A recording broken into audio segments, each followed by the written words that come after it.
Yeah, good afternoon and good morning in Jerusalem. Good afternoon for Dr. Mehak in India and for all of us in Indonesia.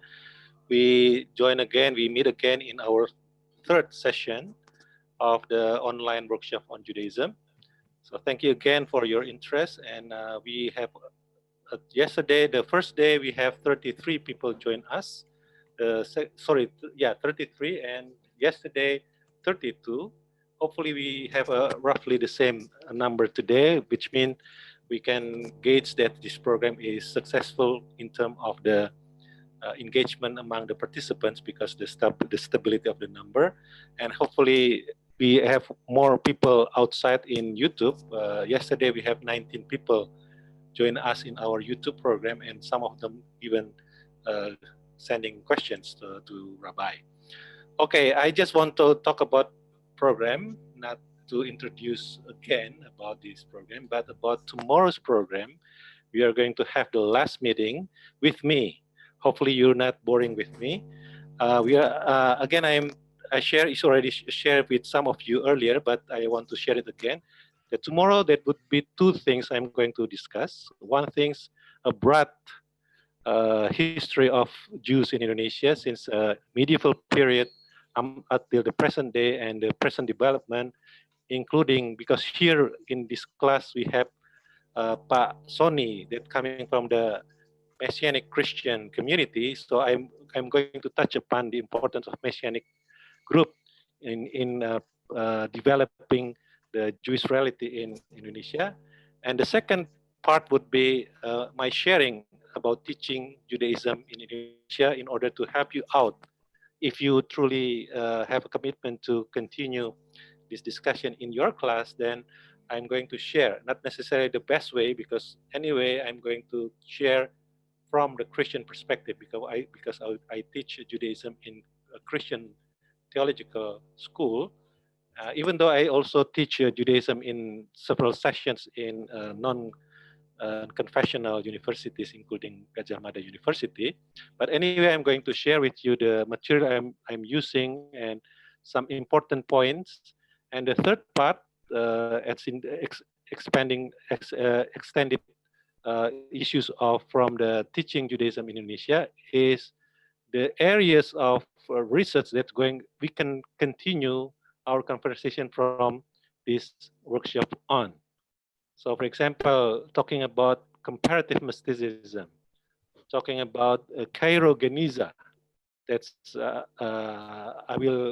Cairo-Geniza is important not only for Jewish people but also for medieval Islamic civilization, and certain point also about Christianity in Middle East in the past, especially. So those things you are going to anticipate. So please join us again, and hopefully you have at least you can still join us in YouTube, or you can uh, continue with the recorded version of the YouTube. Yeah, okay. So yesterday we already discussed so many things, Jewish way of life, the continuation of our first meeting, and also we touch upon the Jerusalem status from the perspective of Judaism.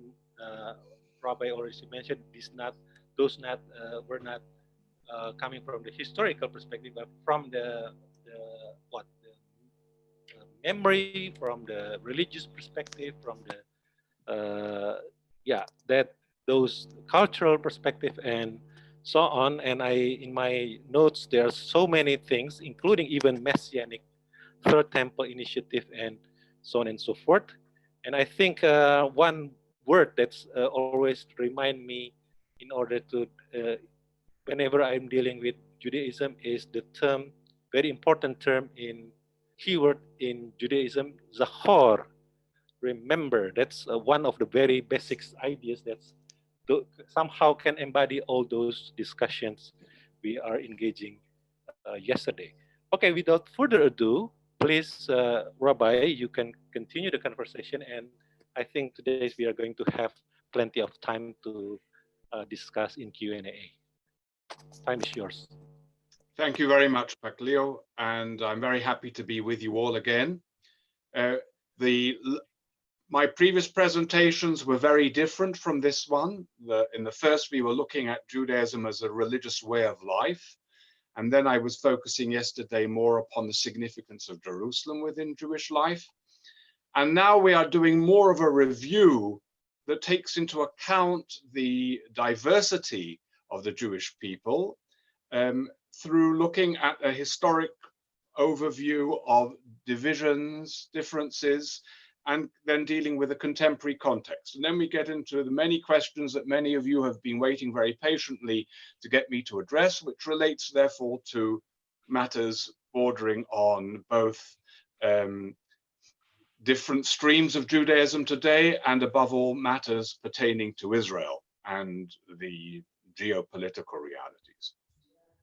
So I'm not going to talk about those elements that broke away altogether from the Jewish people, whether at their own initiative or not. We've touched a little bit upon the division between Christianity and Judaism. I'm happy to get back to there, once again encouraging you to ask as many questions as you have. Nor am I then dealing with the split that took place in the around 9th century of the Karaites.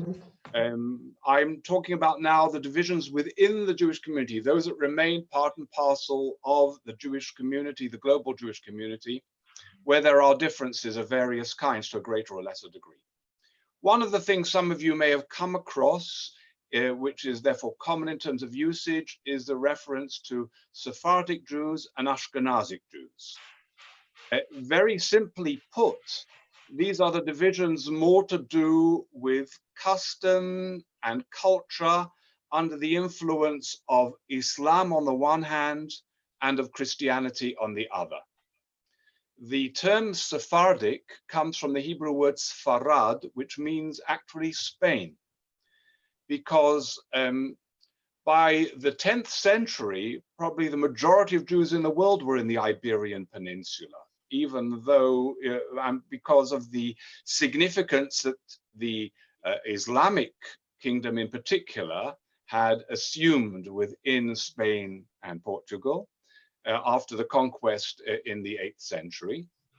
And then when, as a result, the Jews, together with Muslims, were expelled from the Iberian Peninsula, the vast majority of them went both to North Africa, Asia Minor, and back again, if you like, to Babylon and the real Middle East. And as a result, the term Sephardic Jews came to be used generically, and of course not scientifically at all, to refer to Jews within Muslim lands. Whereas the term Ashkenaz is the ancient term, but incidentally, both Sfarad and Ashkenaz, those names appear within the Tanakh. Ashkenaz was the term used to refer to the Rhinelands, and where Jews, therefore, after the expulsions from under the Romans, moved out to those areas, both into Italy, but above into the Rhineland and into Provence. And Jews then moved from there more easterly to Central Europe and to Eastern Europe, essentially in the Christian world, and they were called Ashkenazic Jews. Certain customs and practices did differ between these communities, but we could describe these as very minor and not consequential. And therefore, the differences between those communities are essentially cultural. And in the modern world, as Jews, both of Sephardic and of Ashkenazic origin, have come together, certainly within Israel, but even within Europe and certainly within the United States, this division is really very, very minor and some would say inconsequential altogether. More interesting, perhaps, are the developments taking place within the inner world of Judaism. These are under the impact of various influences, in particular, what you might call philosophical speculation, exploration, very much influenced by the resurgence of philosophy under Islam in the Iberian Peninsula. in which Jews were often not only the beneficiaries, but often the mediums by whom Greek culture and its ideas became more well known in other societies, but definitely they were influenced by that, and therefore there was, if you like, a rationalist orientation. Mysticism, of course, in essence, exists the moment there is religion. Religion in itself aspires for the transcendent. And the goal of every religion is the goal of being as close to the Creator as possible, as united with the Creator and transcending our physical limitations. So mysticism is always there. But the kind of mysticism that's now described as Kabbalah, which has within it various aspects, including theurgic elements and cosmological understandings, that came about under various influences, probably coming not least of all from the Persian world and also from the Greek world. And when you get then into the Middle Ages, there is not only a body of mystical literature, which is just aspiring for, if you like, that transcendent spiritual experience, but you also have a cosmological and theurgical corpus, body of literature in that regard. And there were quite a lot of tensions between those of a more, if you like, rational philosophical orientation and those who actually very often rejected that and sought a deeper meaning and understanding within that cosmological worldview. Of course, these differences are not in any way rigid, and people are moving back and forward between these different areas. But nevertheless, what this Kabbalistic heritage does tend to lead to is a perception that it's possible to impact upon our world in ways that are not perceptible. So that for the mystics, even the way of life that I described to you in such detail on our first day and a little bit into the second is not simply a matter of a religio-ethical lifestyle. It's also how you affect the cosmos, how you actually impact upon the way the world functions. And in a way, you could say that this mystical approach was particularly attractive for Jews when they lived in a world that seemed to be horrific and threatening and violent.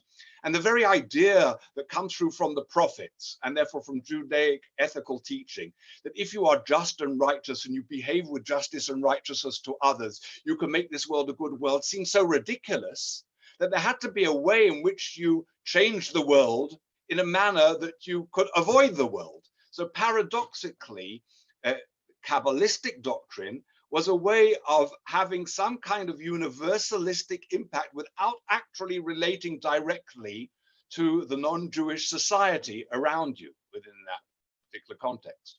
And therefore, it also meant that your understanding of ideas was much more, for lack of a better term, magical than rational.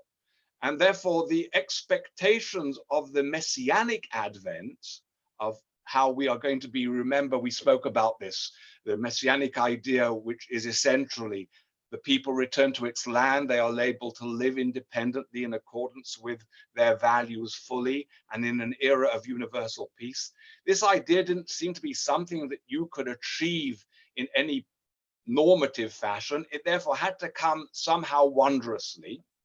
And the experience of Jews, especially after the expulsion from the Iberian Peninsula, and then there were terrible difficulties that they experienced in Eastern Europe. There were the Khmelnytsky pogroms. These were Cossack-led attacks within the Ukraine, Poland, and Russia, where Jews had moved to.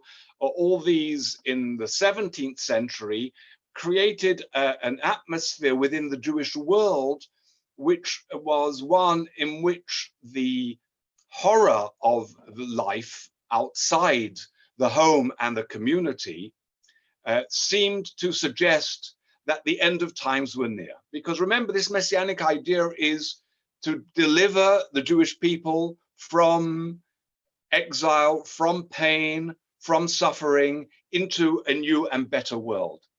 And against these particular ideas, you have the emergence of what comes to be known as false messianism. And the most dramatic of this was a gentleman who was born in Turkey, whose name we know as Shabtai Tzvi in the mid-17th century, who, to cut short a very long story, was clearly a very unusual charismatic individual, and managed to convince a large part, and some would even say the majority of the Jewish people at the time, that he was in fact the Messiah. He was going to bring back the people to the land, re-establish, if you like, the kingdom of David, and restore the glorious heritage of the past, and usher in this universal peace. To cut this long story, and it is a long story, very short, in the end, he was given a choice by the Sultan in Istanbul, in Constantinople, of converting to Islam or death. And he probably wisely, certainly as far as his neck was concerned, chose to convert to Islam. And the consequence of that was shattering amongst the Jewish people, both Sephardic and Ashkenazic, whose expectations had been raised so dramatically and now were so totally despondent.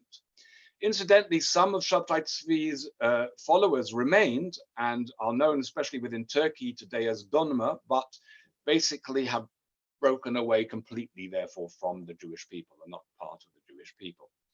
Now, this impact was very profound, but of course, it only, in a sense, exacerbated the sense of despair that existed already beforehand in so many different parts of the Jewish world. In that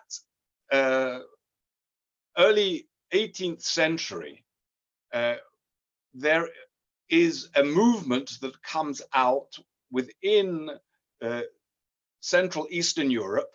Eastern Europe comes within Eastern Europe, known as an area then of coming from Romania up to the Baltic states and into Russia, known as the Pale of Settlement, areas where Jews were allowed to live, who had been restricted, because this is something we're going to get into now, but I'm happy to discuss later, the experience that Jews had as they were moving. Why did they move so much? What was the purpose? What was the nature of these particular movements? I'm not getting into that now, but as I say, I'll be happy to discuss it if you want to when later on, when we have questions and answers. But this movement came not only to give, if you like, the depressed masses a sense of hope and of joy, but it also came as something of a rebellion against the intellectual snobbery, for lack of a better term, that existed within the Jewish community. As we saw yesterday, to master the Jewish sources, and therefore to be truly a knowledgeable possessor of the heritage of Jewish way of life, of halacha, of how to observe one's life, is not a simple matter. And I introduced you to my library. And while most Orthodox rabbis will have a good knowledge of this library, very few will have ever been through the whole of the Talmud, let alone all of the codes, etc. Part of the skill of a rabbi is to know where to go.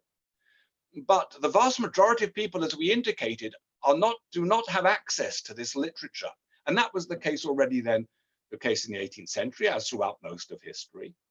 And therefore, there is a tendency, and this is perhaps one of the big challenges of Judaism, to lean towards a kind of intellectual elitism, at which those who have mastered the sources are, if you like, at the top of the social pile.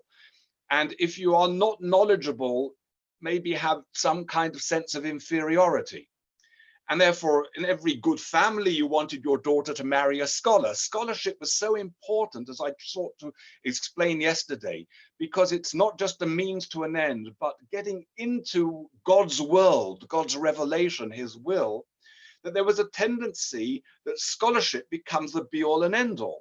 And therefore, I would say that the prophets, the ancient prophets of Israel, and even Jesus of Nazareth, and many other great spiritual figures who came out of within the Jewish people in the course of history, sought to challenge the danger of becoming over obsessed with the letter of the law and the intellectual knowledge, and to ensure, not, God forbid, that you would abolish that, but that you would always make sure that it was subject to the teleology, the telos, the purpose, the goal, like, if you like, similar to a concept of muqasid al-sharia. In other words, that you've got to be focused on what is the purpose of it all.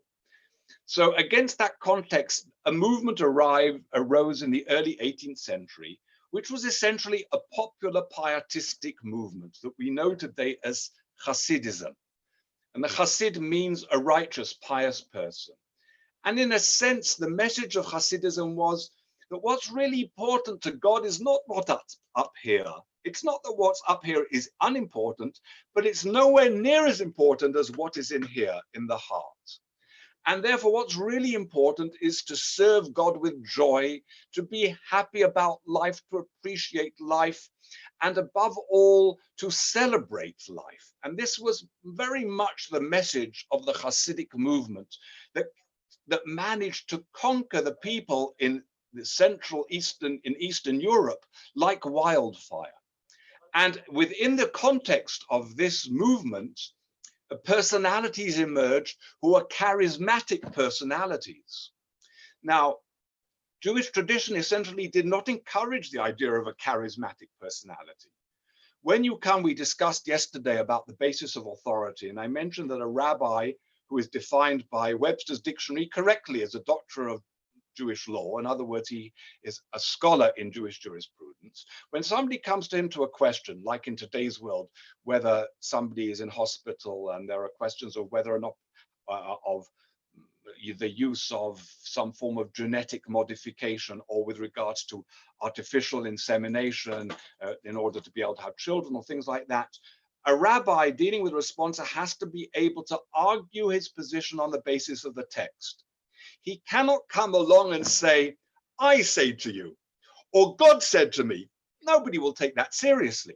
He has to be able to take the reference and show where, in terms of the sources, above all in the Talmud and the codes and the commentaries, where is the basis for his argument.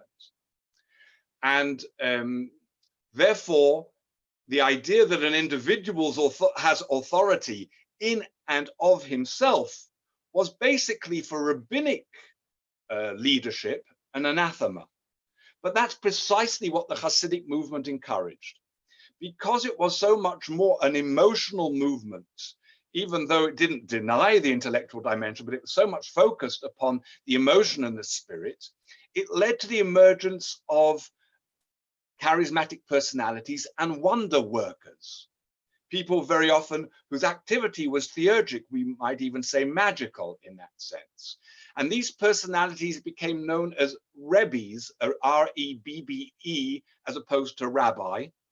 Rabbi was a word much more used for the intellectual authority, the alim, from the ulama, whereas the Hasidic leader was much more like a kind of a Sufi master. And while there were ways of encouraging mystical experience, there was much more focus on the charismatic authority of the Hasidic Rebbe. And all kinds of different movements, like essentially tariqat, the different kind of mystical movements, religious mystical movements, started emerging under the general rubric of Hasidism. And this obviously posed a threat in many ways to traditional rabbinic Judaism and their authorities. First of all, it posed a threat to authority, but also there was a tendency within the Hasidic movement to be, if you like, a little bit flexible with regards to some of the legal requirements of Jewish practice. And this was considered to be problematic, to the degree that the greatest rabbinic personality amongst European Jewry in the 18th century, Rabbi Elijah, the Gaon of Vilna, today Vilnius in Lithuania, issued, together with other colleagues, an excommunication ban on the Hasidic movement. So Hasidism was considered to be a fringe movement, a, um, a, a highly unorthodox movement, and it was excommunicated. And at that time in the 18th century, this led to a real schism within the Jewish community, to the degree that if you came from a good rabbinic anti-Hasidic family, then if your daughter fell in love with a Hasidic man, this was as if the person had left the fold. It was as if they had married into another religion. It was considered, there was such tension in this regard. Now, this was tension within Ashkenazic Jewry. It didn't affect really Sephardic Jewry or Jews within Muslim lands. It was a particularly impact with regards to Eastern Europe, to some degree Central Europe as well, at that particular time. So this was a very interesting difference and produced, if you like, interesting minor distinctions in liturgical practices and some other areas between Hasidim and non-Hasidim. The actual word was used at the time, a Hebrew word, mitnaged, that means an opponent, opponents of Hasidism. Hasidim also borrowed certain costumes and wore certain costumes. Exactly the origin, there are a number of different arguments about that. But the fur hat, known as the shtreimel, and the silken tunic, known as a kapota, these became items of dress associated with the Hasidic movement. Whereas those who were part of the opponents, non-Hasidic, dressed to a large degree more normatively than others would have been to. Part of that also had to do with the fact that Gentile authorities forced Jews to wear a distinctive form of dress. And rather than wear something that wasn't nice, the Hasidic movement borrowed the out-of-fashion garb of the Polish-Russian gentry from a generation past. But nevertheless, the bottom line is that if you see someone wearing a shtreimel, this fur hat, and the gabardine, the garb, even though there are some exceptions, you can be generally sure that they are of Hasidic origin. But these distinctions between Hasidim, between Hasidic Jews and anti-Hasidic Jews, became marginal and some would say irrelevant with the next big change, which is the really big change that we're coming to and that we want to address and discuss today. And that's the big change brought about by modernity.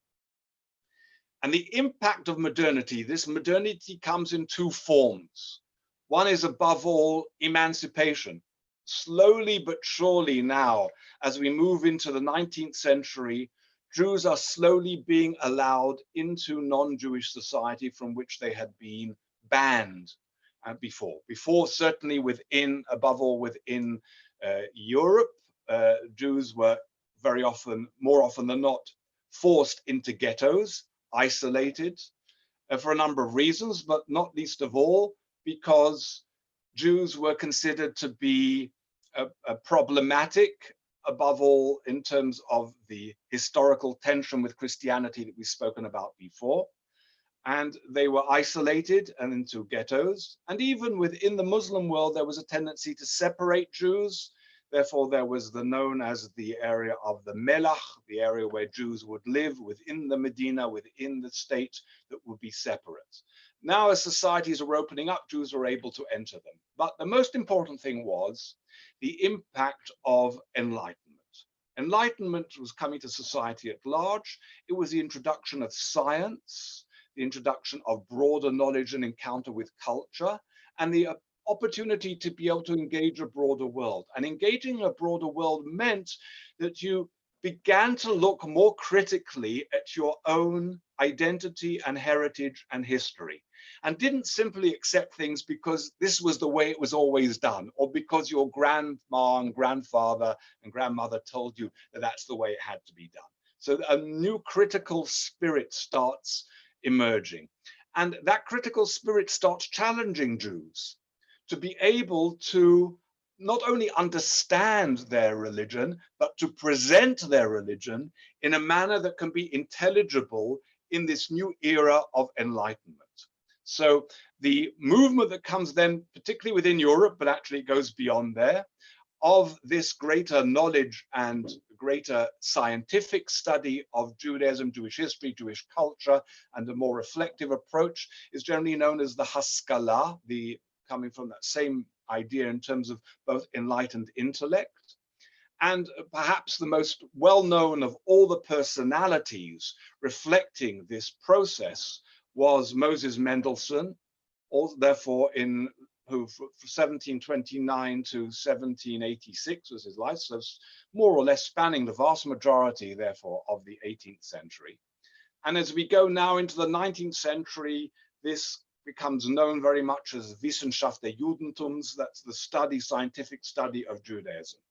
Now, against this context, you have new approaches to Judaism as a religion. And there is a very significant desire on the part of many people to be able to modernize Judaism in a manner that makes it both sound and feel right for the new world that people are entering into, and also so that it can be seen by the Gentiles, by the non-Jews, not to be something foreign and alien and inappropriate, but something to be respected and to be admired. So you have this movement to reform Judaism, to change it. Perhaps the most well-known personality of that in the 19th century, or spanning most of the 19th century, was Abraham Geiger. And Reform Judaism started changing the kind of prayers, the degrees of observance, what really needed to be maintained within Judaism, what it saw as being of eternal value and what it saw actually of being cultural and passé, no longer relevant for the modern world. There was a tendency also of others who didn't want to go quite as far as the reform and liberalizing tendencies, which were almost to a degree throwing the Hebrew language out altogether and adopting all liturgy according to the local language, and was feeling that it was going too far, but nevertheless still felt there was a need to modernize and to update Judaism. This was at the beginning referred to much more as the historical school, and then subsequently became identified, particularly within the United States, as the conservative movement, which was, if you like, this is not very fair, but for simplicity's case, let me describe it as halfway between the Reform and the Orthodox. But there was also something called modern Orthodoxy, which also wanted to modernize, but did not feel that it was necessary to actually change Jewish observance. You just needed to be able to understand it appropriately for the modern world. And yes, there were certain aspects of appearance that could be adapted appropriately, but nevertheless, it was a matter of finding how to be able to live a traditional Orthodox way of life in the modern world. And that was very much identified with the personalities also spanning the majority of the 19th century, Samson Raphael Hirsch, Azriel Hildesheimer. These were great rabbis, great scholars, but who wanted Orthodoxy to be able to function well within the modern world, in relation to the modern world, not despite the modern world.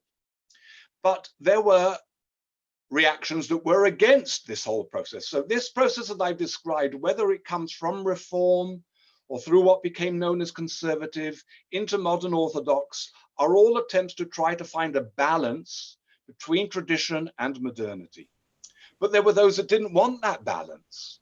There were those on the one hand who didn't even want to be Jewish anymore. Why be Jewish and face the problem of anti-Semitism and prejudices that existed? And even if you try to get rid of these prejudices in the modern world, so much of prejudice and stigma will remain, and they will never treat us properly and fairly. And therefore, the best thing to do is try to run away from your Jewish identity, to assimilate.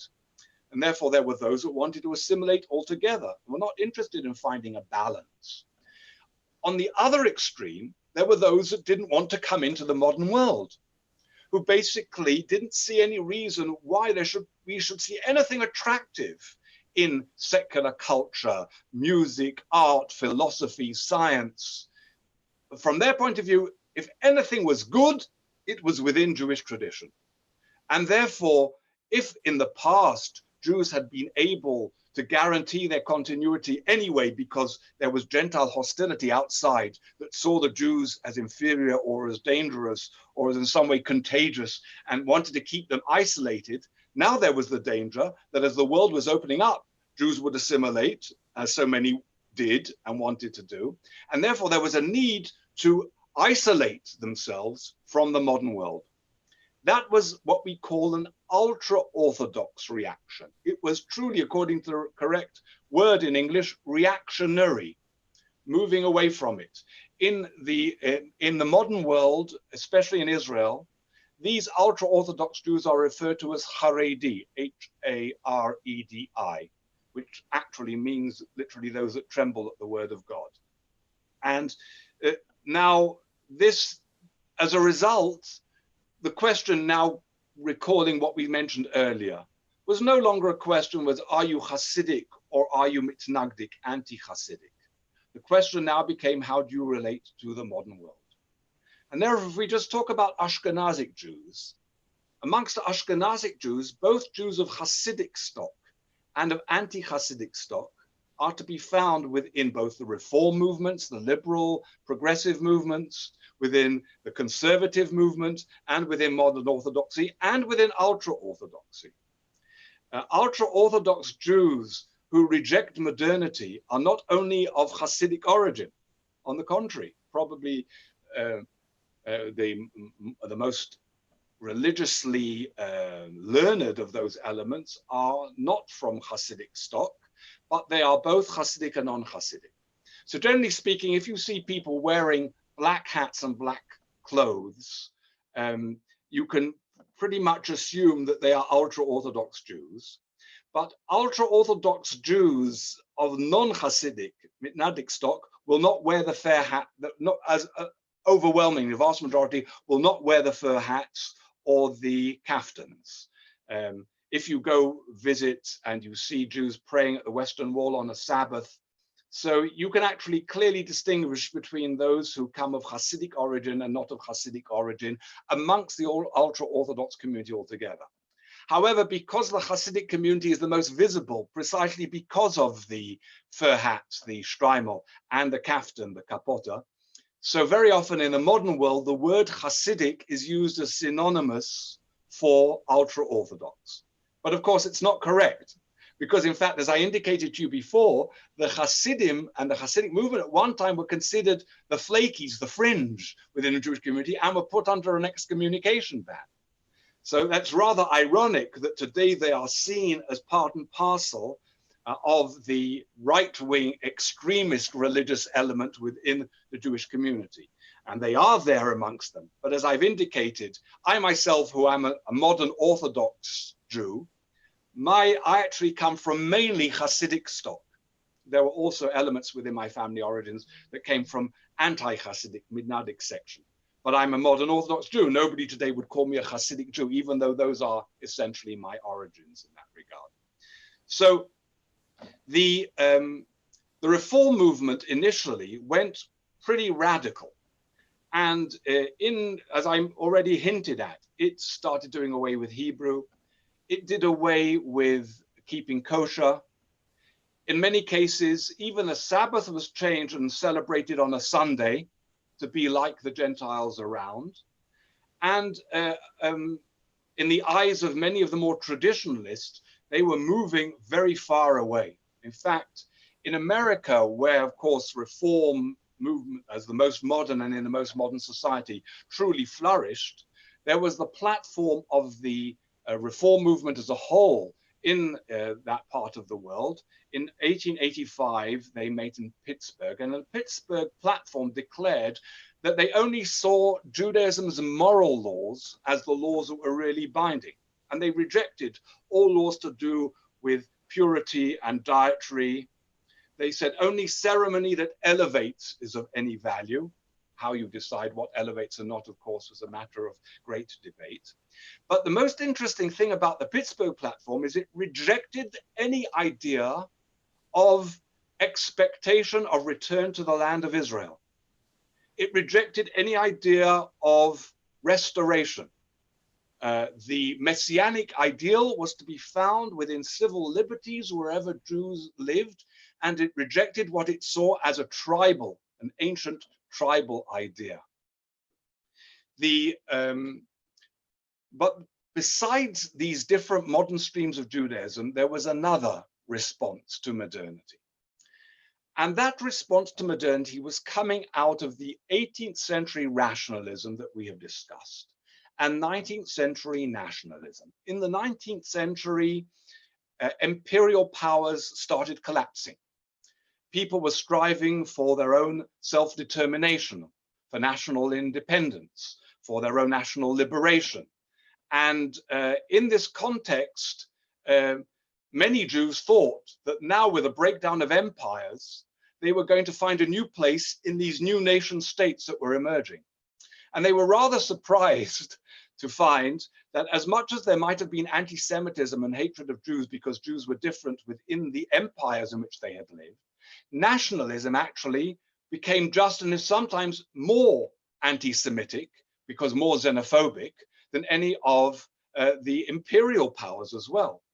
And nationalism very often sought to emphasize those who are, if you like, a pure part of the nation, of that particular community, and Jews were different and therefore were rejected. And they discovered that anti-Semitism had not disappeared with the collapse of empires. It was in fact finding a resurgence within these new national movements. And as a result, something else started taking place in the late 19th century in Europe in particular. And that was a movement that emerged out of essentially the following expression, which I'm giving as a kind of a caricature, but simply to make it even clearer. That said, you people, whether you call yourselves reform or progressive, or the historical that becomes the conservative movement, or the modern orthodox, whatever you call yourselves, you're trying to find a balance between religion and modernity. But we're not religious anymore, because religion is old-fashioned, and in this new rational era, we're looking for secular ways to be able to find our place within society. But we've discovered that the Gentiles, even now within new nations, don't want us. And therefore, the solution to the Jewish condition, often referred to as the Jewish problem, can only be a Jewish nation state. This response to modernity we call Zionism. And Zionism was very much born out of 18th century rationalism and 19th century nationalism. And in its political expression as a Jewish national liberation movement, like other national liberation movements, it was fundamentally secular.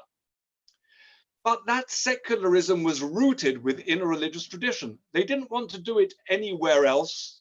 And even when there was a possibility that the British were offering them certain options in order to resolve the problem of the Jews, they didn't want to go anywhere else. They wanted to go back to the land of their culture and of their heritage and of their tradition.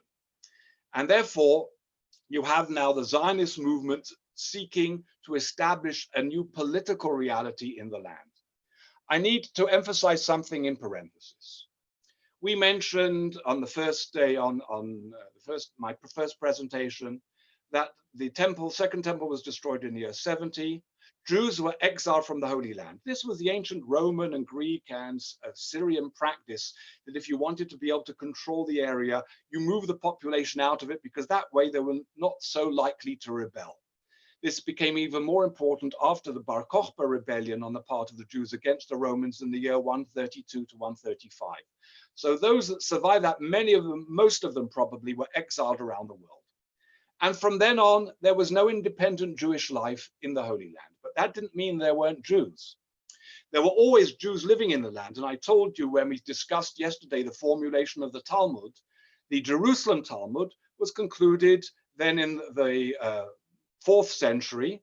Either the Babylonian Talmud continued on and was only concluded at the beginning of the 6th century, approximately the year 500. But even though the major focus of Jewish life had moved to Mesopotamia, to Babylon, to the area which we know today as Iraq, and then, as I indicated earlier today, then moved very much to the Iberian Peninsula, there were always Jews living in the land. In fact, there's a town in the Galilee known as Piki'in, where there's a couple of families there that can trace their origins right back to the First Temple period.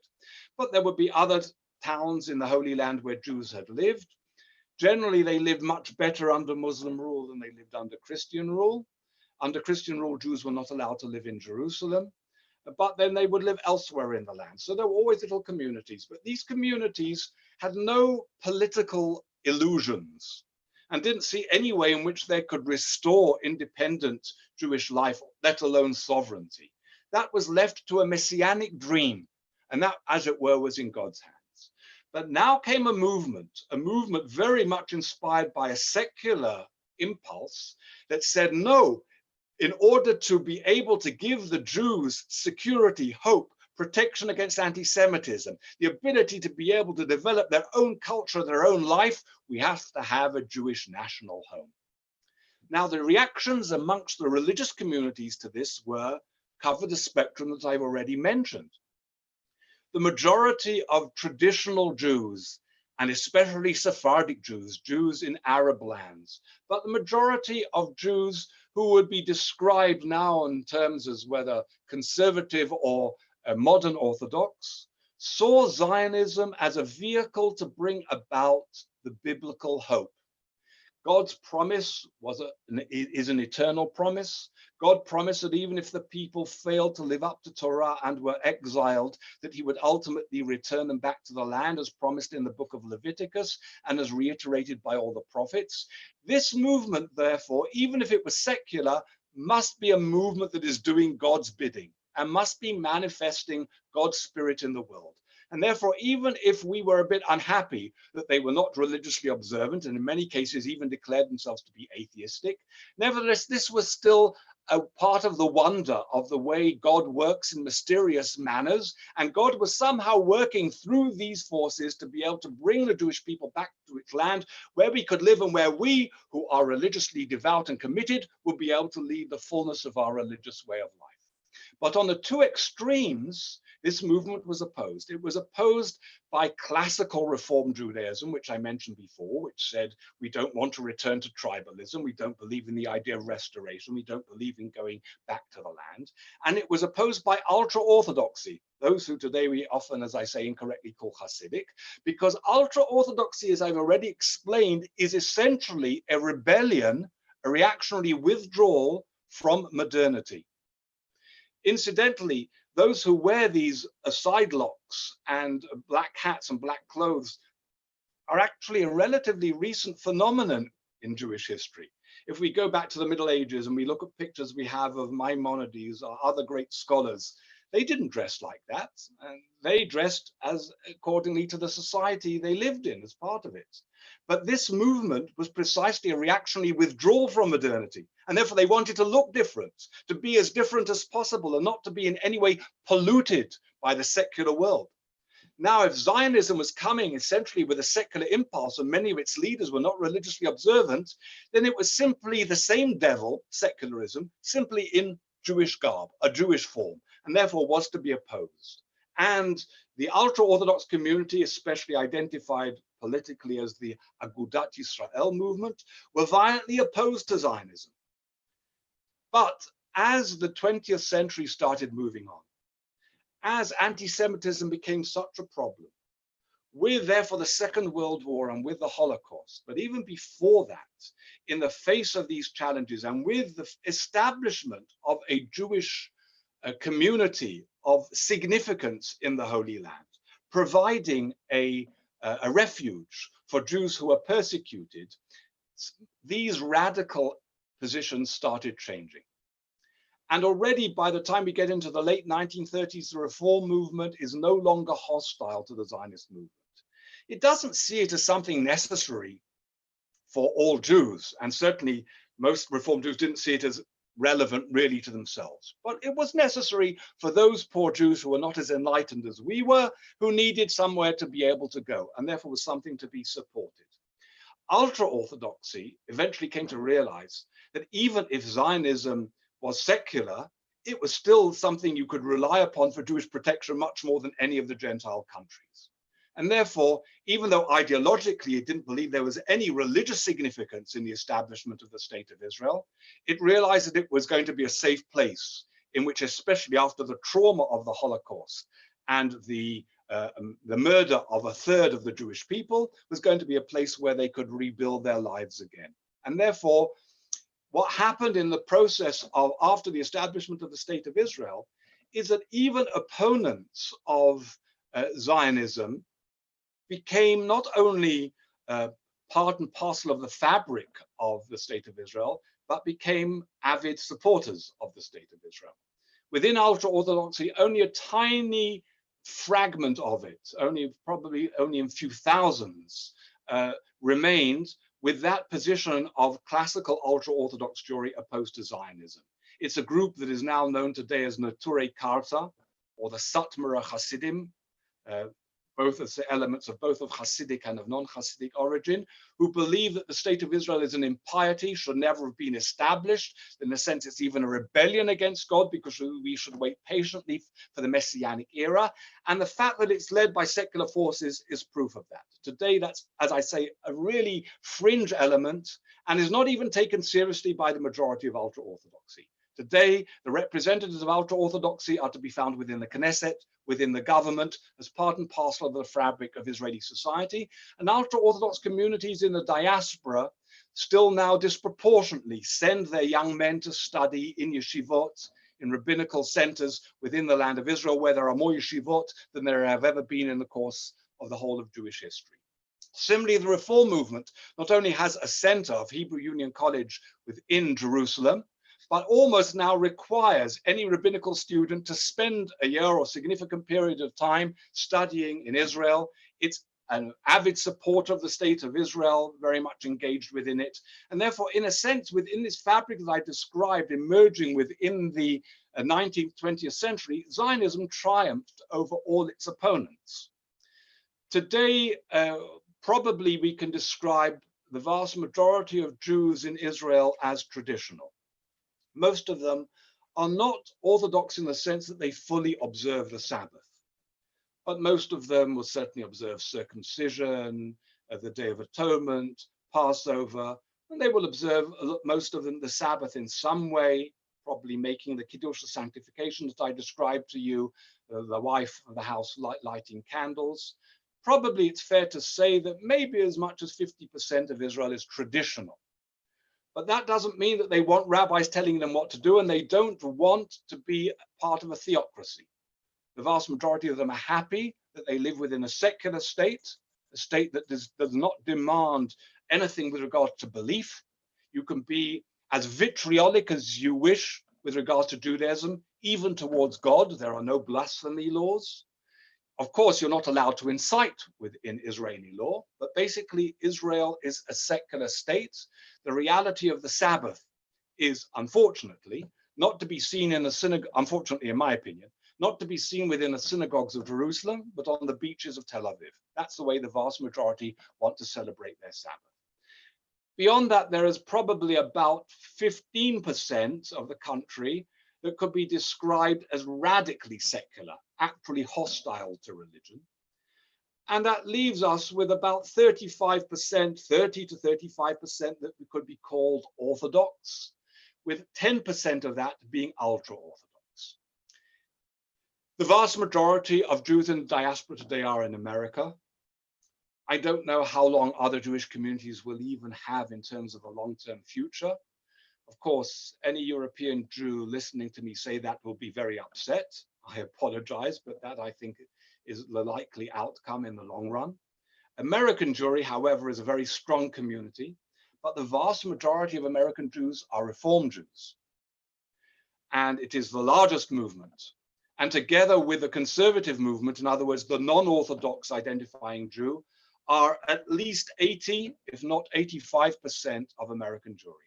Orthodoxy only being maximum 15% of American Jewry, ultra-Orthodoxy maybe only even 2%. But those percentages are beginning to change because America is the kind of society that Jews could only dream of in the past.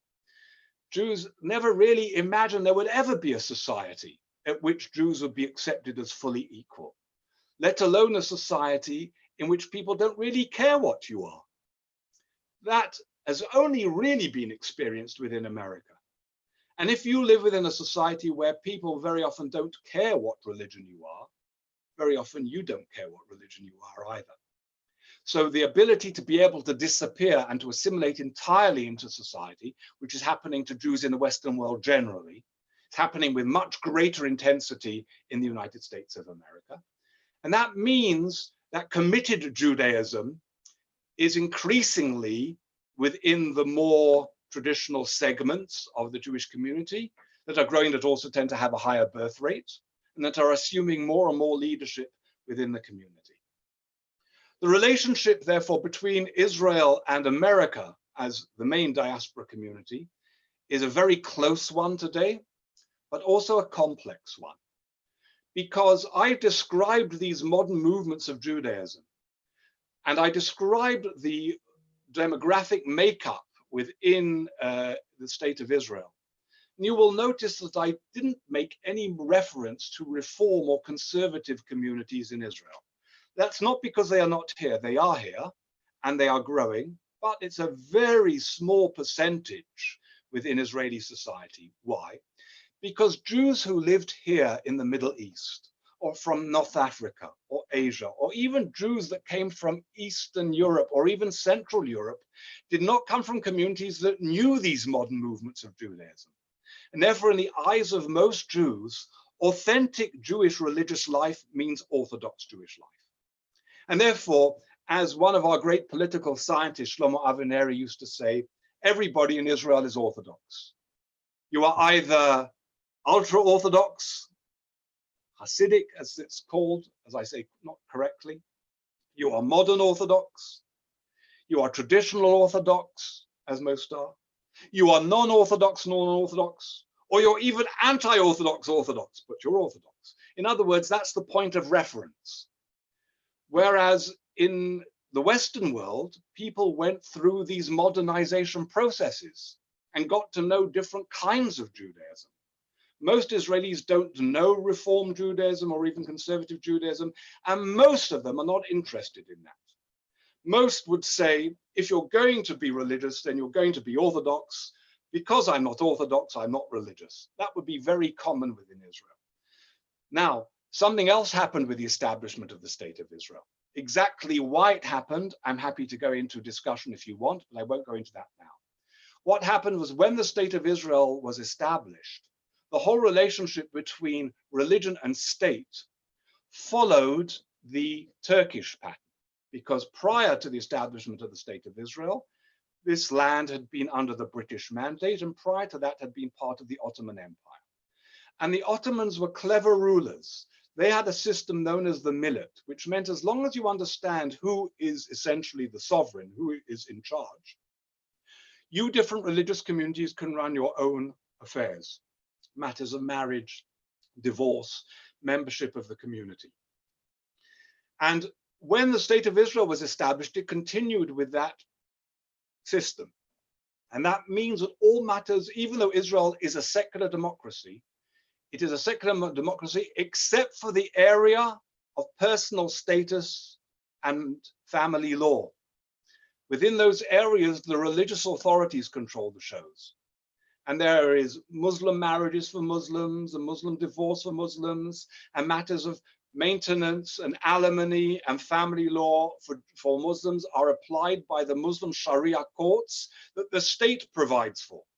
Similarly, there are recognized Christian denominations that have the responsibility for marriage, for membership of the community, for the maintenance of their institutions that the state supports. And for the Jewish community, it is the traditional rabbinic authorities that were traditional under the Ottomans that have the authority over marriage, divorce, membership of the community, and matters of personal status and law in those areas. And these are Orthodox authorities. And in many cases, not only Orthodox, in many cases, they're even ultra-Orthodox, which means ultra-Orthodoxy does not see the liberal movements as being truly the way Jewish religion is meant to be conducted. And therefore, for many Orthodox authorities, and especially for the ultra-Orthodox authorities, reform and conservative movements, the liberal and progressive movements, are seen as heretic Jewish movements. You will remember we focused upon how Judaism emerges through Jewish history, and therefore we are a people. We are a people that comes out of a religion, and a religion that comes out of a people. And therefore, in the eyes of the ultra-Orthodox authority, Jews who are reform or secular are Jews. They're part of the Jewish community, they're part of the Jewish people, but they're sinners. But as they are sinners, we don't want to endorse their religious authorities who give legitimacy to that sinning. And therefore, as a result, Orthodoxy exercises a monopoly in Israel that does not give any religious authority to the non-Orthodox movements. Now, if 85% of Jews in America are not Orthodox, this means that their forms of Judaism are discriminated against, and their rabbis are not recognized in Israel. This is a source of great deal of tension between these two communities. But because Israel is so important for American Jewry as an idea, as a center, as a home, as part and parcel of their contemporary identity, this tension is very often ignored. And if it erupts only for a period of time, is something that causes distress, but is not a threat to the fundamental relationship.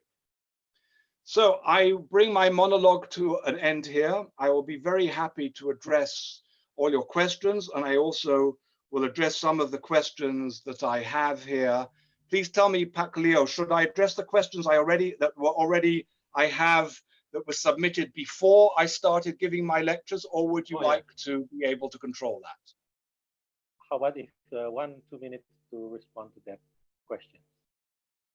Hello? Sorry, I didn't hear that. Yeah. How about if you respond to that questions that's already posted earlier in 1 or 2 minutes, then I can bring you. I will try my best. I will try my best. I have 8 questions. So there were 3 from Ezra. There were 3 from Ezra Iskander. I hope I've explained Jewish mysticism a little bit. He asked, how does it differ from Christian mysticism? If we understand the components I made about cosmology and theurgy, and you take those out, there are many parallels both with Christian mysticism and Muslim Sufi mysticism in terms of trying to find ways of entering an ecstatic state, of transcending your physical limitations. I would say, I'm not an expert in this area. Those of you that heard Professor Brill last year, he is definitely the expert in this field. But I do know how much influence Sufism had on Jewish mystical thought in Muslim lands. Most notably, Maimonides' son, Ibrahim, was profoundly influenced by Sufi mysticism. And there were many other areas in which Islam also influenced Jewish life in those areas. I know Christian mysticism and people like Pico de Mirandola were influenced by Jewish Kabbalistic thought. I'm not so much aware that there was an influence the other way.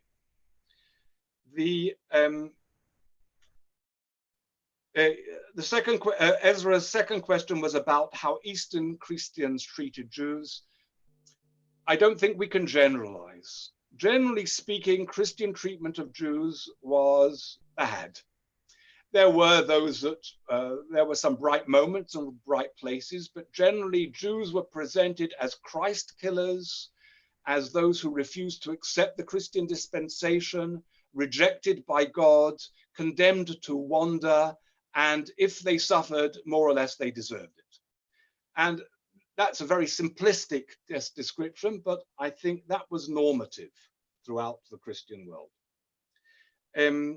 So then there's a question of how, his last question was, Islam appeared when the Talmud is being composed. Not really, because the Talmud is redacted in the year 500. So it's really post-Talmudic. But Islam, as I mentioned on the first day, confronts Jews for the first time with a polity, an entity that is monotheistic. They didn't see Christianity in its first centuries as being, if you like, true religion, in being ethical monotheism, because they saw when Christianity captured the Holy Roman Empire as it just being another form of that pagan Roman Empire. And especially because it was hostile towards Jews, they didn't take it, if you like, religiously seriously. There were Christian individuals who were saintly good people, but they were individual exceptions. It wasn't seen as a collective entity. Islam, for Jews, was the first real encounter with a religious, ethical, monotheistic entity, as they saw it. And because they started having to take Islam seriously, that started leading to taking Christianity seriously. But Saadia Gaon in the 10th century and Maimonides in the 12th century, and especially Rabbi Meiri of Perpignan in the 14th century, started talking, they started talking about entities. Maimonides refers to both Jesus and Muhammad as bringing about the messianic ideal because they brought universal teachings to humanity at large. But Meiri talks about nations bound by the ways of true religion. And for him, that means first and foremost, religions that have a moral code. And any religion that has a moral code that is therefore an ethical code in terms of its religiosity, therefore becomes something different. And these emerge. I would say generally we can say that attitudes of Judaism towards Islam and Christianity were more conditioned by sociology and politics than by theology. In other words, what did we experience? Did we experience people that were nice to us and that respected us? Then we had a more positive attitude towards their religion.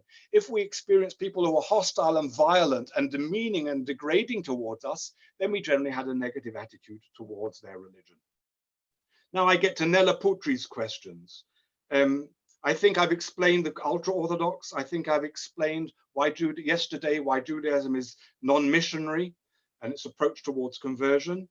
I hope that I've given an explanation of why Israel is so important for contemporary Jewry. It's not the same thing as Judaism, but I explained that focusing on Jerusalem, how central Jerusalem is, therefore that the Holy Land is the Holy Land for Judaism, that ideally from a religious point of view, Judaism should be lived in the land. And it's only the modern movements that believe that it's not essential to be able to live in the land. And those extreme ultra-Orthodox elements, even though they think it's important to live in the land, don't want to do so under a secular authority because it is secular.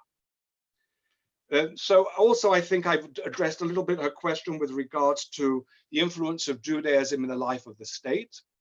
I mentioned the most important area is the area I discuss, matters of personal status, marriage, law, and divorce, which means, incidentally, that there's no possibility for intermarriage in Israel.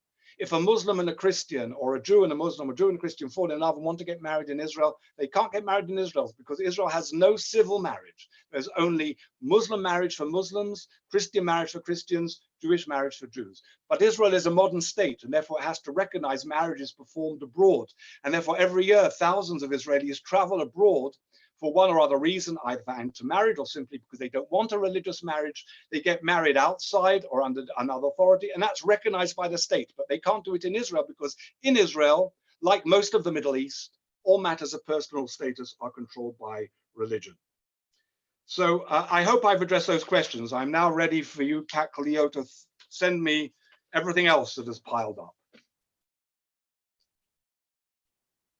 Yeah, thank you very much, Rabbi, for the response. And for you that not really know about that, two of our participants here sending questions earlier by email, and so that's the response from Rabbi Rosens. I only have one comment before I proceed to questions. Very small one, minor one. Rabbi, in Hasidic Judaism, we in Indonesian, especially among the Muslims, can easily relate to or associate with kiai among the pesantren, among the NU. That's kiai is not only scholars but also person that's authority on daily life and spiritual life and so on. Okay, in my hand there are 14 questions. I'm not sure whether we can handle all of that, but I want to ask Rabbi to respond a quick one. I mean that is not so substantial question, but important, informational question, something like, if anybody has a surname, this is from Dalia Aziz from YouTube. If anybody has surname Cohen, does that mean he's or her ancestor from Kohanim. Yeah, so I didn't discuss this distinction within the Jewish community because it's a little bit esoteric. When the temple stood, so the temple service was conducted by priests, and the Hebrew word for priest is kohen, in plural kohanim. And therefore, anybody with the name Cohen, Khan, Kagan, Kahanov, anything like that, Kon, is normally from a priestly family. And in the tribal affiliation within the Jewish community goes through the father. So whether you are Jewish or not, that depends upon whether you had a Jewish mother or you have converted to Judaism. But your tribal affiliation depended on the father. It only really mattered during temple times. And in temple, the people who controlled the temple service were the Kohanim, the priests. And as I say, if you have that name, Kohen, Khan, Kon, anything of that derivative, in most cases, it means you come from a priestly family. However, surnames are a relatively late development within us. They were really foisted on us more by the Gentile world, and therefore people took them. And sometimes people took a name that, if you like, might not have belonged to them. And an example actually was my grandfather. My grandfather is a classic example. His name was Cohen, but he was not a priest. He was actually from a Levite family. I'll come to the Levites in a moment. How did he get the name Cohen? Because when he left Ukraine at the end of the 19th century to travel to Wales, he went to Wales because he had an uncle who had established himself there. His uncle, who was married to his aunt, had the name David Cohen, and he was a Cohen. But he took his uncle's name because all the family was moving over to the one who had established him there. That's one example, and there are many other examples of how names are not very scientific within the Jewish community. But the role of a priest today in Jewish has a little bit within Jewish liturgy. On the Sabbath, we read, as I told you yesterday, passages from the Torah in an annual cycle sequentially. On the readings on the Sabbath, 7 people are called up for the full passage. Part of it is read on Monday and Thursday in synagogue. And the first person called up to the reading of the Torah is always somebody from a priestly family. And there is also part of the liturgy where the priestly blessing, as it appears in the book of Numbers, is recited. That is recited by people from the priestly family. There are some other limitations because the priests during temple times were not allowed to come in contact with the dead. So people of priestly lineage avoid going to the cemetery unless it's for an immediate relative, the closest relatives for burial, and they are allowed, but otherwise they keep away from that. But these are relatively esoteric matters. To all practical intents and purposes, it doesn't matter. The fact that you are a Kohen gives you no special status within the general life of the community. Similarly, when the temple was standing, the musical service and the singing was in the hands of the Levites, and the Levites also ministered to the Kohanim, to the priests, and they came from the tribe of Levi. So everybody who is a Kohen also comes from the tribe of Levi, because they're descended from Aaron. Aaron and Moses were from the tribe of Levi, and therefore, in addition to people who were the direct descendants of Aaron, and therefore all the Kohanim, there were the Levites. And the Levites, as I said, performed, if you like, the secondary services within the temple. And anybody today who's called Levi, Levi, Levitsky, Levinov, Levitov, all these different areas tend to be from the family of Levi. This again gives them virtually nothing of any consequence in terms of Jewish life, except that the second person who is called up to the reading of the Torah is a person who is descended from the Levitical family. I should add that with regards to priests, there are also certain limitations which also relate to the temple period with regards to marriage, but these do not affect the vast majority. So it is not of, as I say, any enormous significance in terms of contemporary life. From contemporary point of life, the status of a rabbi certainly has got nothing to do with his origins, but has nothing to do with his tribal lineage, has only to do with his learning, or her learning now within the liberal movements. Yeah, thank you very much. It seems it's the simple question, minor question is getting complicated response because it's very complex issue. Yes, I'm sorry. Very difficult for me to give a simple response. Yes, yes. But anyway, thank you very much. But I want to ask Rabbi, because we only have 15 minutes left. Are you agree to have a more extended time, little bit, because we are here about 14 question? I'm not sure. We can. Absolutely. I'm happy to go on as long as you want, and Okay. those people who want to Okay. stay Thank are you very welcome much. to stay or leave. Yeah. Thank you very much. So I will start with the very earliest questions posted from Pa Ismet. May I ask a question? How do we reconcile the different scene of sacred stories in Islam and Judaism? For example, the story of the, I think you, Pa Ismet means the son of Abraham sacrifice, right? Ishmael in Islamic tradition, Isaac in Jewish tradition and Christian tradition. Did occur in Jerusalem as in, did that moment or event occur in Jerusalem as in Jewish traditions or in Mecca as believed in Muslims? How do we come to an agreement on that subtle issue, Yes, Akedah issue? thank you. In all honesty, I don't think we have to agree. Let me say something myself as an Orthodox rabbi, and I will probably shock many of you in saying this. From my point of view, it's not terribly important whether the narratives in the Bible are historically precise or not. What's important to me about the Torah is what it says to me as to how I have to live my life today. And therefore, I'm not concerned with informational accuracy. I have no reason to believe otherwise. But even if it was not Isaac, whom Abraham was willing to make the supreme sacrifice for, does that change the message in any way? Doesn't change it in the slightest for me. What's important is the message. Now, different cultures and traditions are bound to understand those stories in different ways. Because especially if you understand the story with regards to Abraham and his son as a supreme message, then you want to be identified with it. And therefore, it's naturally that those that see themselves as being descended from Ishmael should want to be able to see that person as being Ishmael. And similarly, those who see themselves as being descended from Isaac, coming from Isaac. I think we should be happy to respect those differences, to recognize they come out of different religious traditions, but that in God's eyes, the essential truth is the one truth. The forms are bound to be different in one way or another. And I actually think it's quite remarkable how much the stories, the narratives in the Quran and in the Torah are similar, and how much they actually do reflect one another. That seems to be saying much more than the differences. Thank you very much. The second question from Dr. Mehak Bursa. You not touch upon on Holocaust, but is somehow connected to the Holocaust issue.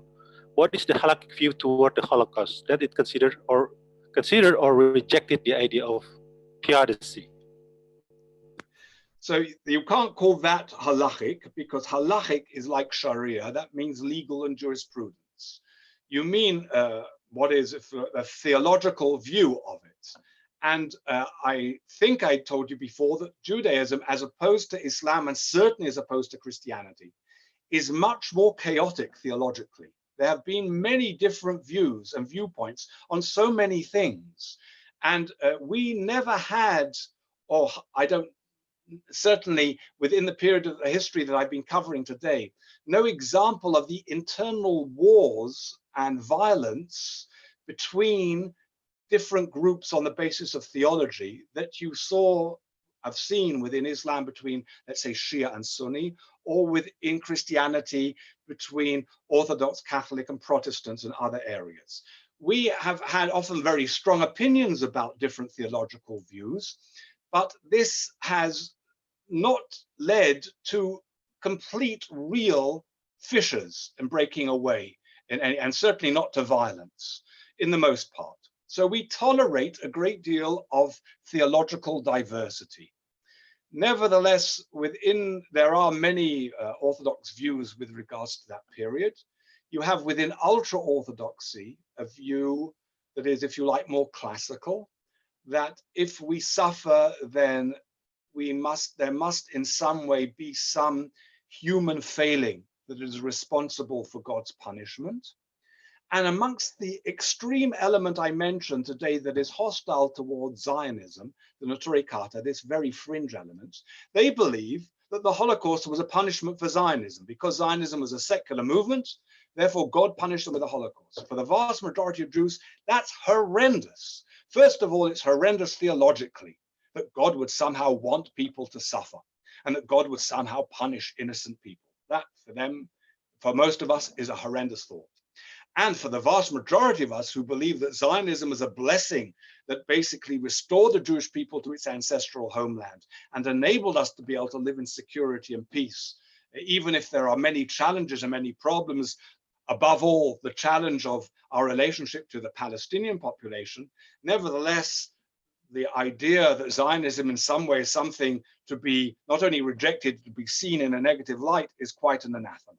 So for the majority of us, the problem of theodicy is a reflection of one of the theological principles I spoke to on the Thursday, which is the principle of free will.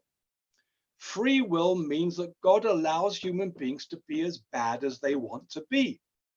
And when that free will is there are consequences, and therefore there are innocent that suffer.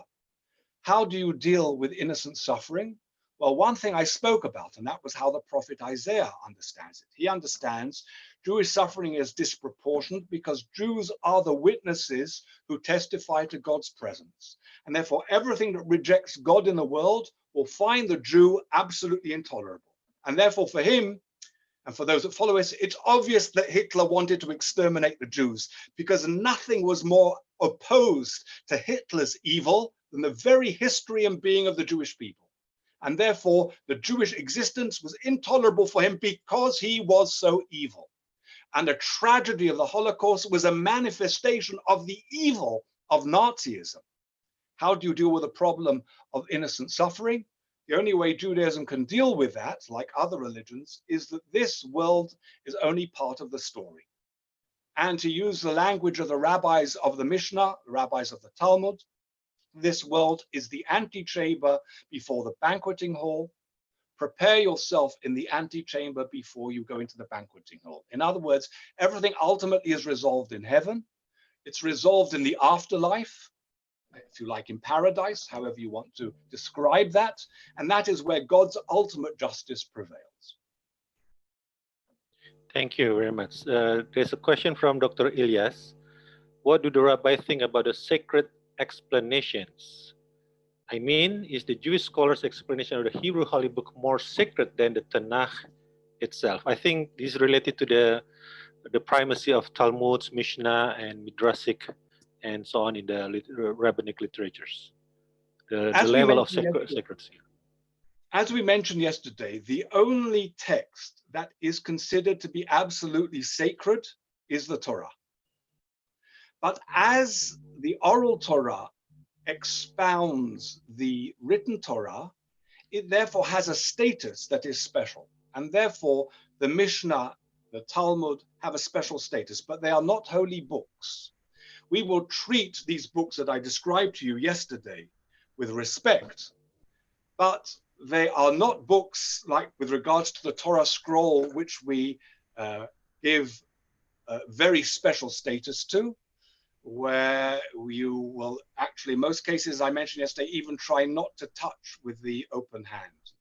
So Torah has a unique status as the ipsissima verba. The Mishnah and the Talmud explain it, therefore they are handmaidens of the Torah.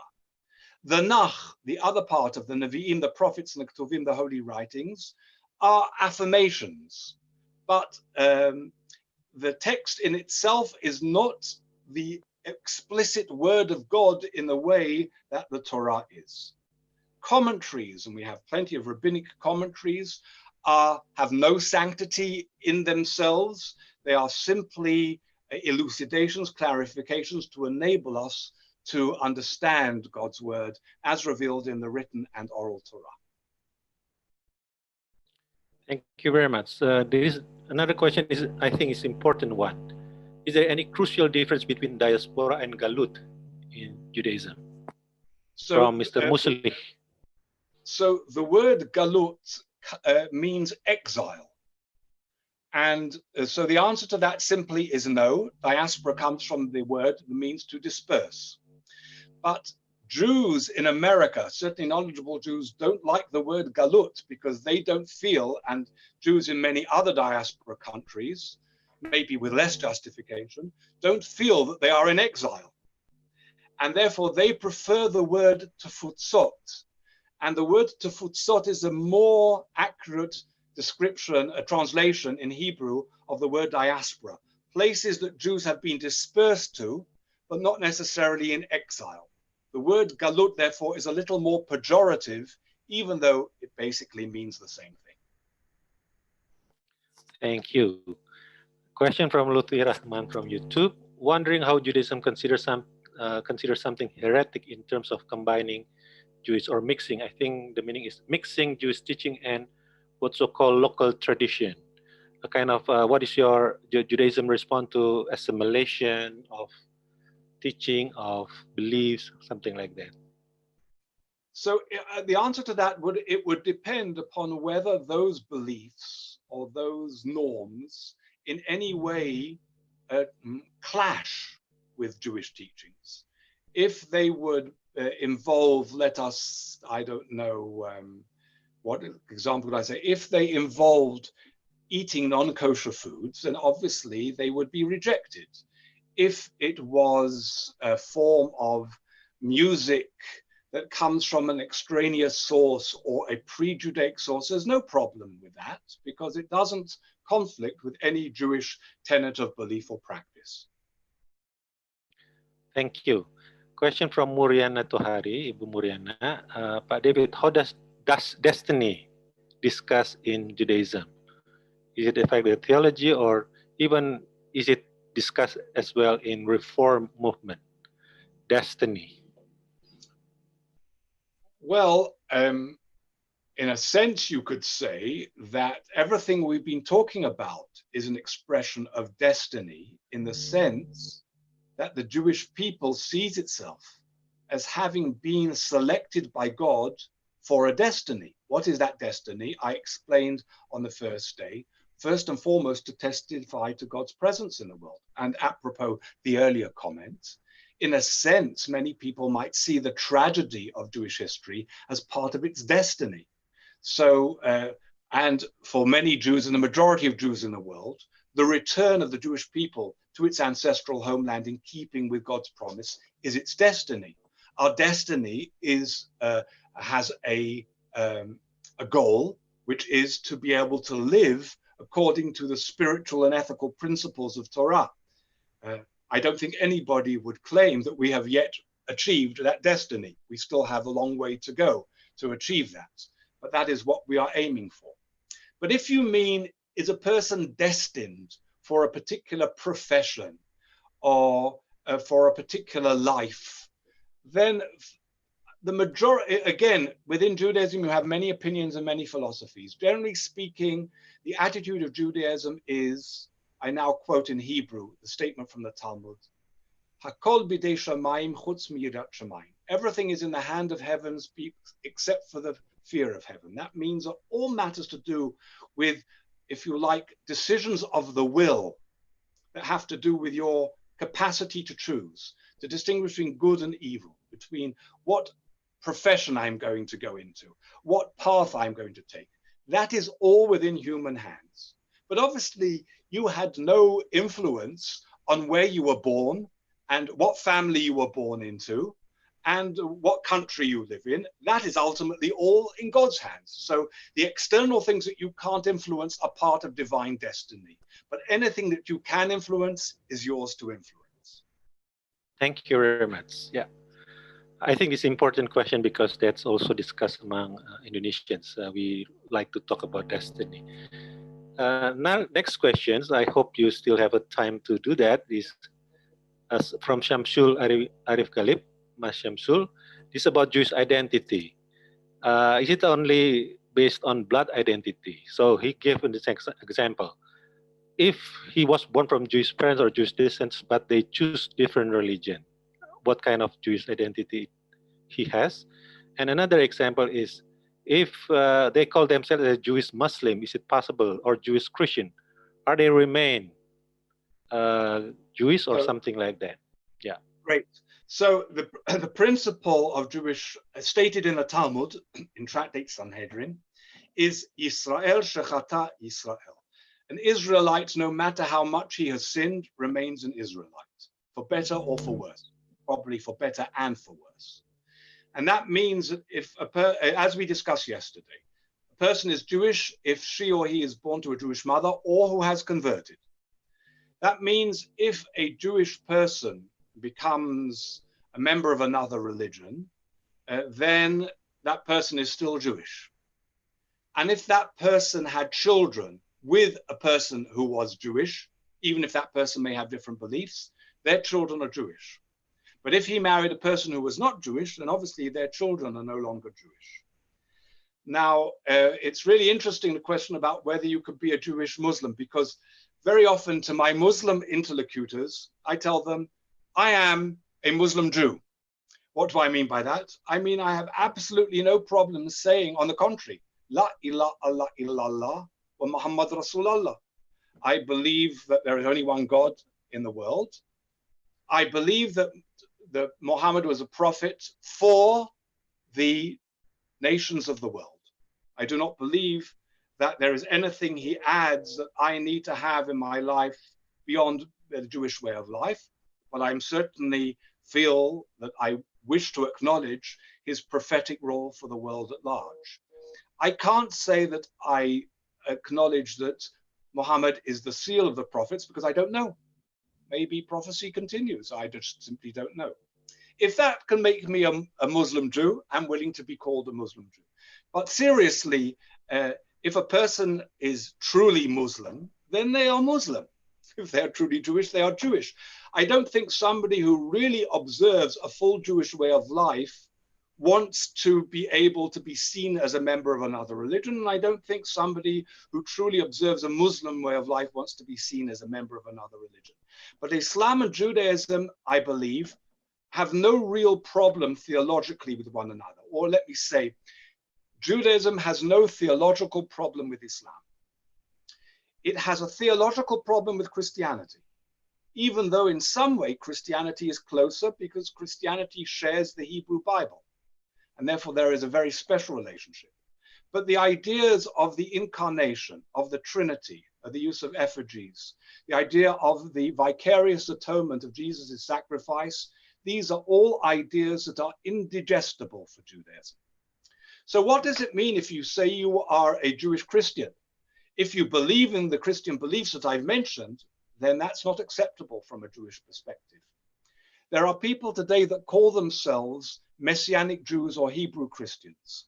If they mean that they are Jews but believe, for whatever reason, that Jesus was the Messiah and is the person through whom God is going to bring about the Messianic vision, there should not, on principle, be a problem with that. There is a Hasidic group today, known as Lubavitch, often called Chabad, that believe that their rabbi, who died, I don't know what it was, some 10, 15 years ago, was the Messiah, and he's coming back again to fulfill those messianic expectations. That's exactly like early Christianity. That wasn't the source for the break with Christianity, and it's not a reason for a break between Jews and Lubavitch Hasidim today. Most of us have no idea why they think that. We don't understand why they think that. They have some personal experience that gives them that feeling, so that's their particular perception. But there's a difference between somebody who thinks that so-and-so is a Messiah and somebody who is committed to the theological worldview of another religion. Thank you very much. Okay, a question from Abdurrahim Shamsu. Are the Jewish people have contribution to, in the medieval times, especially in Islamic civilization, in Baghdad, Spain, or Andalusia, the contribution of Jewish people for Islamic civilization? I mentioned that earlier. In Andalusia, in the Iberian Peninsula, it was enormous. And this was, and there were times, interestingly, actually, in particular, under the enlightened Christian rule, like Alfonso the Wise, where Muslims, Jews, and Christians worked together in the area of philosophy, of language, of arts, of culture. And in fact, it was a kind of, it's known as the Golden Age of Spain.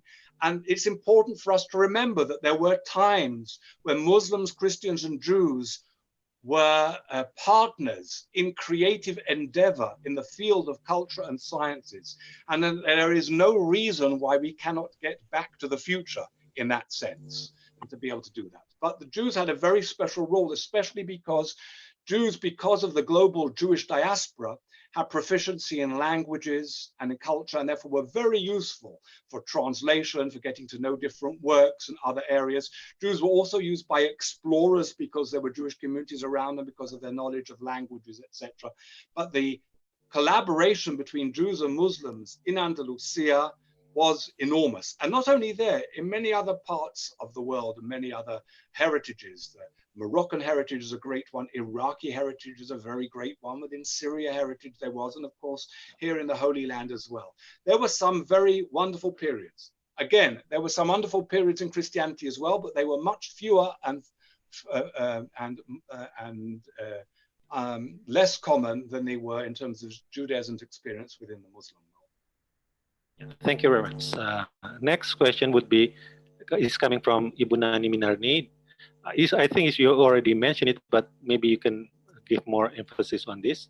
Does every school or streams in Judaism movements have its own rabbis, have a different teaching? I think you already, but maybe you can say a little bit more about this. So, as you will remember that I mentioned yesterday or the day before that a rabbi is not a priest, a rabbi is a teacher.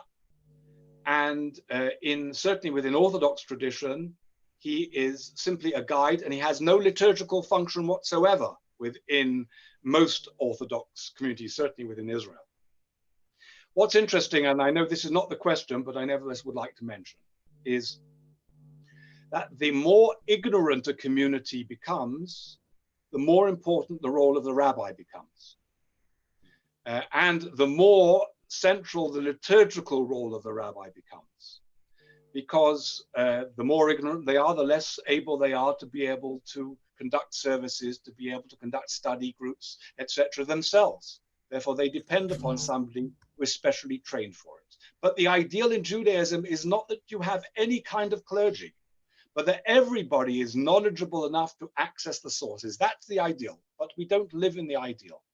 And therefore, people need somebody to be able to help them, sometimes liturgically, but especially in terms of study. And therefore, each community will tend to have somebody around whom they gravitate to be able to study from them. Now, there are formal rabbinates. These are relatively new in history. They were formed in the diaspora by communities who had come together in order to be able to find payment to enable the rabbi to exercise these services. Normally, most rabbis had other professions. They were scholars who were also shoemakers, wood choppers, watchmakers, whatever it may be, different areas as well. But as this became more difficult, so communities would come together and they would pool their resources so that somebody could serve as a rabbi in the community. In the modern era, this has been structured more by formal congregations and even formal movements and even rabbinical training centers and placement organizations. And therefore you have rabbis from the different movements. And if you are a Reform congregation, you don't want an Orthodox rabbi. You want a graduate of a Reform study center who is suited to the needs, the way of life, and the interests of your community. And if you're an Orthodox community, you certainly don't want a Reform rabbi. You want somebody who is more knowledgeable than the members of your community, and therefore you'll get somebody who has an Orthodox qualification to be able to serve the community. And there are Orthodox institutions and there are Orthodox placements. Within Orthodoxy, you have some communities that are of Hasidic origin who would prefer to somebody who knows Hasidic literature as well, to be able to tell the Hasidic stories, as well as to be able to give areas of insight. Within the more intellectual segments of Orthodoxy, they're not interested in that stuff. They want somebody who is exclusively a jurisprudential expert. You might even call them Salafist Jews in that regard. And therefore, they would go for a kind of rabbi who suits them. But we are open. Every community can choose what kind of person it wants to be their rabbi. Thank you very much. There's still one question connected to that. How different schools of Judaism in Israel perceive the movement, interfaith movement or interfaith dialogue? Which one the most active, and what are the boundaries of that interfaith So Right. obviously, the more you are part of modern society, the more you encounter people from that society. And therefore, the pioneers of interfaith movement have come from essentially the liberal, reform, progressive strands of Judaism. And the arrival of Orthodox Jews into the interfaith field has been much later. But today it is increasingly the case.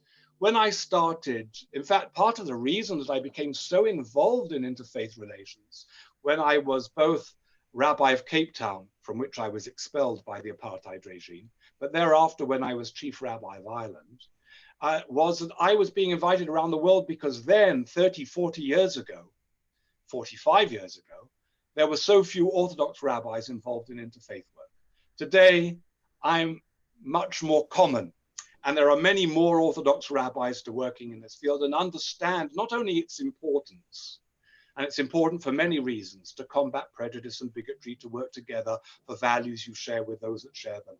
But above all, for me, it is an experience of the divine presence beyond the confines of my own tradition and heritage. And therefore, for me, interfaith relations is actually a spiritual encounter. I seek out to get to know Muslims, Christians, even the religions of the East, Hindus and Buddhists. I feel deeply enriched by that. That kind of attitude, even 20 years ago within Orthodoxy, was very rare. It is becoming more and more common as the time passes. Thank you very much. This is almost the last one, almost one more. That's from Andika Wibisono. The connection between Phariseeism, Sadduceeism, and Orthodox and ultra-Orthodox movement in modern times. So, okay, I didn't get into the divisions that existed in the Second Temple period. The historian Josephus records four major groups that existed: the Pharisees, the Sadducees, the Essenes, and Zealots. The Zealots were essentially more of a political orientation. With the destruction of the Second Temple, only two groups survived. The Sadducees were very much built of the priestly class and of the landed gentry, and they were very much those who were in cahoots with the Romans. And therefore they were, if you like, the local quislings, the local collaborators of the Jewish people with the Roman Empire, who ruled under Pontius Pilate. So if there was any conniving, let us say, around the trial of Jesus, it would have been between the Sadducees and the Romans at that particular time. When the temple was destroyed, because the temple was destroyed, so the Sadducees and the Romans basically destroyed it, and there was no longer any Jewish polity to work together with the Romans, the Sadducees disappeared. The Essenes were an escapist group that believed that they needed to be pure for the pending messianic arrival. But when, from their perspective, the messianic arrival hadn't taken place, they died out and disappeared. Obviously, the Zealots, who were trying to fight for independence, lost their independence, and therefore that was the end of them. Only two groups survived the upheaval of the destruction of the Second Temple. The one were the Pharisees, and the Pharisees essentially is to be identified to a greater or lesser extent with the rabbis of the Mishnah and the rabbis of that particular period. There is some debate as to whether Pharisees were a segment within them or not, but within Jewish tradition, we have identified them generally as the rabbis of that particular time. And for most Jews, they would see the majority of Jesus's teaching, in fact, 95%, some might even see more, as being essentially Pharisaic teaching, and that he comes from that area, and certainly the vast majority of his followers. But the result of their encounter with Jesus of Nazareth was, as I mentioned when I described this, I think was on the first day I spoke, their different understanding of the nature of the messianic message and experience. And therefore, they now had a new personal understanding. Let me add, the Pharisees understood that as important as the temple was, God is everywhere. Everybody has a personal relationship. In a sense, the Pharisees saw themselves as the continuation of the prophets before them, and Rabbinic Judaism saw itself and sees itself as the continuity of the Pharisees and of the prophets before them. And therefore, Pharisaic Judaism is used by Jews as virtually a synonym for Rabbinic Judaism, and all the forms of Judaism today see that movement as the rabbis of the Mishnah and of the Talmud as being their ancestors not only genealogically, but also, if you like, spiritually. And Christianity also comes out of that bedrock as well. And in that sense, Christianity and Judaism today are two movements that come out of those same common origins. Okay, thank you. These are the last questions. The phenomenon of Orthodox Judaism. Again, please. I lost Orthodoxy. Hello? Yes, I didn't. I lost you, I'm afraid. I didn't hear. You hear now? Yes. Okay. The last question from Lutfi Rahman. The phenomenon of orthodoxy in Judaism, to some extent, drives Jewish people to grow in almost every aspect of modern life, economics, politics, technology, and so on. So in this regard, how orthodoxy and modernism can merge or reconcile from this historical reality? I'm an Orthodox Jew. I do not know of any aspect of modern life that is alien to me. I'm involved. I see myself as part of world culture. Therefore, contemporary economics, philosophy, art, music, I see as all part of my life. But when remembering my description of the Sabbath on the first day, when dusk begins to come, and actually in Israel, there will be a siren indicating when that is, and the Sabbath begins, I will stop everything that I've been doing.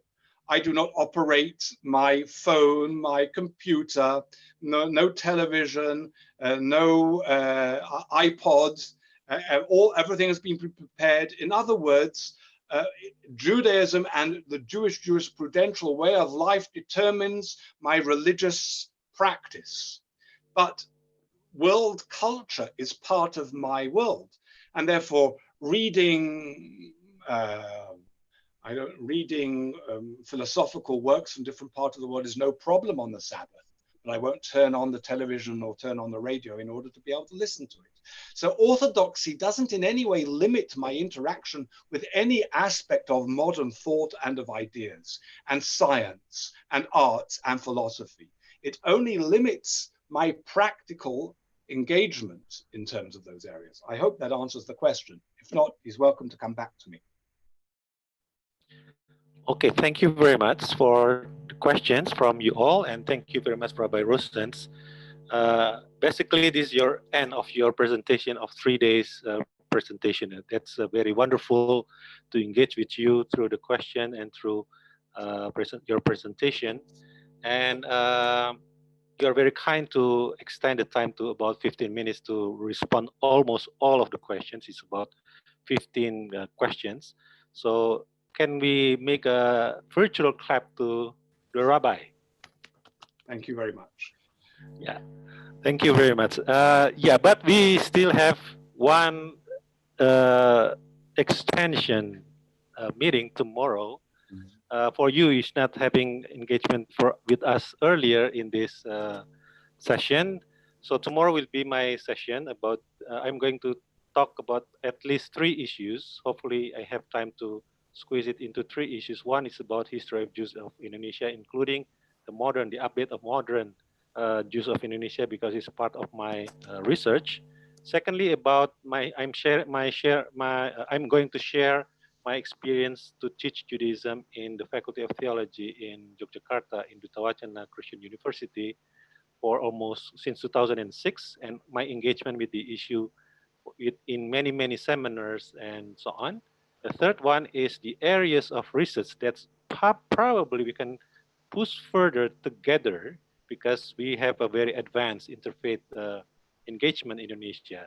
It's already there since 1980s, but not much includes the issue of including Judaism into that conversations.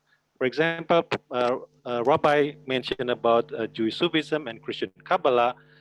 My dissertation is about Jewish Sufism in medieval Egypt, so I'm very familiar with Abraham ibn Maimun or Ibrahim ibn Maimun, and I'm dealing with the grandson of Maimonides, Obadiah ben Abraham ben Harambam.